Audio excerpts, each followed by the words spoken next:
Hello viewers, ఎలా ఉన్నారు? నేను మీ భీమవరం డిఎస్ని. ఇవాళ మీకు ఇంట్రెస్టింగ్ క్రైమ్ స్టోరీ చెప్తా.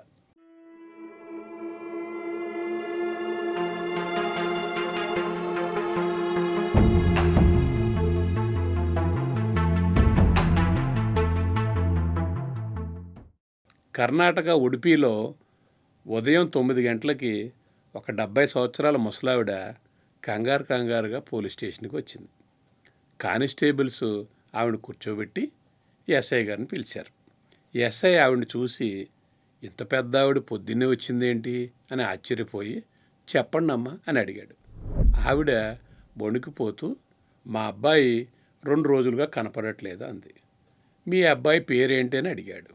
దుర్గా ఇంటర్నేషనల్ హోటల్ భాస్కర్ శెట్టి అని చెప్పింది. అది విని పోలీసులు అందరూ షాక్ అయ్యారు. గబగబా ఎఫ్ఐఆర్ నమోదు చేశారు. కిడ్నాప్ అనుకుని డబ్బుల కోసం ఏదైనా కాల్ వచ్చిందా అని అడిగారు.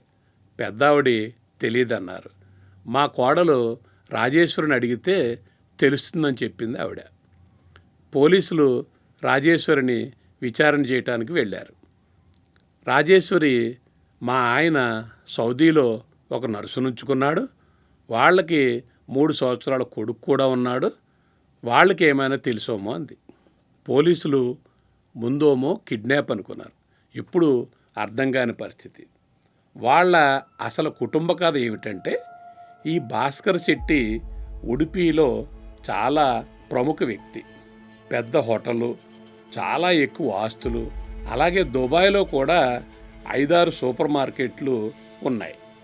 వీరికి లేక కలిగిన అబ్బాయికి చిన్నప్పటి నుంచి హెల్త్ బాగుండేది కాదు. భార్య రాజేశ్వరి కొడుకుని ఎంతో ఖర్చు పెట్టి ఎన్నో హాస్పిటల్కి తిప్పినా నయం కాలేదు.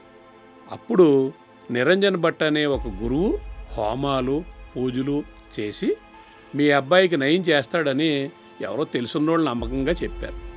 అది తెలిసి జ్యోతిష్కుడి దగ్గరికి వెళ్ళింది రాజేశ్వరి. అతను ఆ పూజలు ఈ పూజలు చేసేవాడు. కొన్నాళ్ళకి కొడుకు, అమ్మా నాకు ఇప్పుడు బాగుంది అన్నాడు. దాంతో రాజేశ్వరికి నిరంజన్ మీద, గురువుగారి మీద బాగా గురి కుదిరింది. ఆయన దగ్గరికి తరచూ కొడుకుతో వెళ్ళేది. కొంతకాలం తర్వాత జాయిగా ఒక్కతే వెళ్ళటం మొదలుపెట్టింది. మీకు అర్థమైంది కదా, ఇవి ఎన్నాళ్ళో దాగవు కదా. వాళ్ళ ఆయన భాస్కర్కి తెలిసిపోయింది. చాలా హర్ట్ అయ్యాడు. అసలు ఈ సంగతి ఏమిటో తెలుసుకోమని ఒక ప్రైవేట్ డిటెక్టివ్ని పెట్టాడు. డిటెక్టివ్స్ అంటే మీకు తెలుసు కదా, మొత్తం లాగేశారు. రాజేశ్వరి, జ్యోతిష్కుడు కలిసి ఉన్న ఫోటోలు పట్టేశారు. దుబాయ్లో వ్యాపారాలు భాస్కర్ చూసుకునేవాడు. ఇక్కడ లోకల్గా హోటలు, మిగతా వ్యాపారాలు ఈవిడ చూసుకునేది. వాటిలో పెద్ద మొత్తం డబ్బులు లాగేసి అతడికి, అదే ఆ గురువు గారికి, ఓ బంగళా, కారు కొనిచ్చేసింది. ఇద్దరూ కలిసి కలకత్తా, బొంబాయి ఎంజాయ్మెంట్ టూర్లు. ఆ తర్వాత మీకు తెలుసు కదా. ఇవన్నీ తెలిసిన భాస్కర్ కృంగిపోయాడు. తన యావత్ ఆస్తిని అమ్మకి, తోబుట్టువులకి వీలునామా రాశాడు. ఈ వీలునామా విషయం ఎలా తెలిసిందో కానీ రాజేశ్వరికి తెలిసిపోయింది.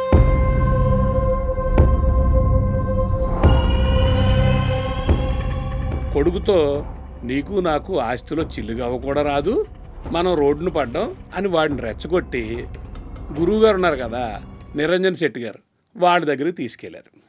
ముగ్గురు కూర్చొని వీలునామా రిజిస్ట్రేషన్ అవ్వకముందే భాస్కర్ శెట్టిని చంపాలని డిసైడ్ అయ్యారు. ఒకరోజు భాస్కర్ శెట్టి అనుకోకుండా ఏవో పేపర్స్ కోసం ఇంటికి వచ్చాడు. రాజేశ్వరి వెనక నుండి వెళ్ళి గదిలో ఉన్న అతని ముఖం మీద పెప్పర్ స్ప్రే కొట్టింది.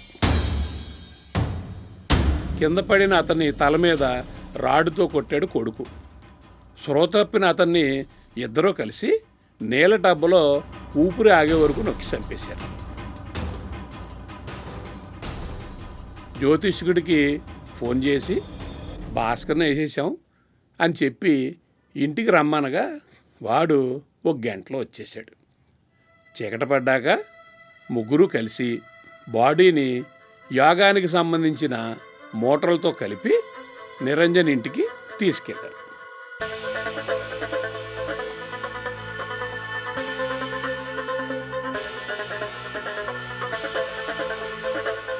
గురువుగారు రోజు యాగాలు చేస్తారు కదా, అక్కడ యాగగుండం రెడీగా ఉంటుంది.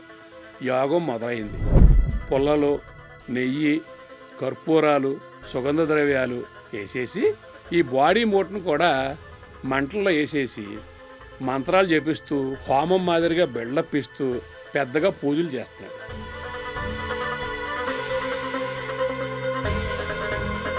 బయట కారులో సెల్లో రీల్స్ చూస్తున్న వాళ్ళ డ్రైవర్ రాఘవేంద్ర, ఇదేంటి లోపల యోగం జరుగుతుంది కదా, నేను కూడా యోగం చూస్తే పుణ్యం వస్తుంది కదా అని గబగబా లోపలికి వెళ్ళాడు. అప్పటికే యోగం పూర్తయింది. రాజేశ్వరి బూడిదని ఒక బ్యాగ్లోకి ఎత్తుతుంది. అమ్మగారికి సాయం చేద్దామని గబగబా అక్కడ ఉన్న ఒక సంచి తీసుకుని బూడిదని ఎత్తుతున్నాడు. అది చూసి మరి కంగారు వస్తుంది కదా ముగ్గురికి, అసలు విషయం బయటపడిపోతుందని ఒకరి ముఖాలు ఒకళ్ళు చూసుకుని ఏం చేయాలో అర్థం అవ్వట్లేదు వాళ్ళకి. బూడిద ఎత్తుతున్న డ్రైవర్కి ఒక పెద్ద కాలు ఎముక చేతిలోకి వచ్చింది. అది చూసి కేవమన్నాడు. అప్పుడు వాళ్ళు డ్రైవర్కి జరిగిందంతా చెప్పి, బయటికి చెప్పావనుకో నిన్ను ఇలాగే కాలు బూడిచ్చేసి కలిపేస్తాం అన్నారు.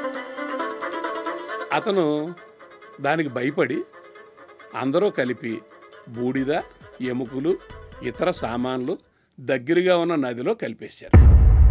పోలీసులు ఊరుకుంటారేంటి? భాస్కర్ బంధువుల ద్వారా రాజేశ్వరికి, నిరంజన్కి ఉన్న సంబంధం మరియు మొత్తం విషయాలన్నీ తెలుసుకుని ఆగస్టు 7, 2010 రాజేశ్వరిని కొడుకుని మరుసటి రోజు గురువుగారిని లోపలేసి, ఏంటి మీకు తెలుసు కదా, మొత్తం విషయాలన్నీ లాగేశారు. తర్వాత కోర్టుకు పెట్టేస్తారు కదా, కోర్టుకు పెట్టారు. జూన్ 8, 2021 ముగ్గురికి కోర్టు జైలు శిక్ష విధించింది. జబ్బు నయం అవ్వాలంటే మంచి డాక్టర్ దగ్గరికి వెళ్ళాలి, కానీ ఎటువంటి దొంగదోచిసుకుల దగ్గరికి వెళ్తే జీవితం అన్యాయం అయిపోద్ది. చూసారా, జాగ్రత్తగా ఉండాలి మరి, లేకపోతే మొత్తం లాగేస్తారు. ఉంటాను మరి, మీ డిఎస్.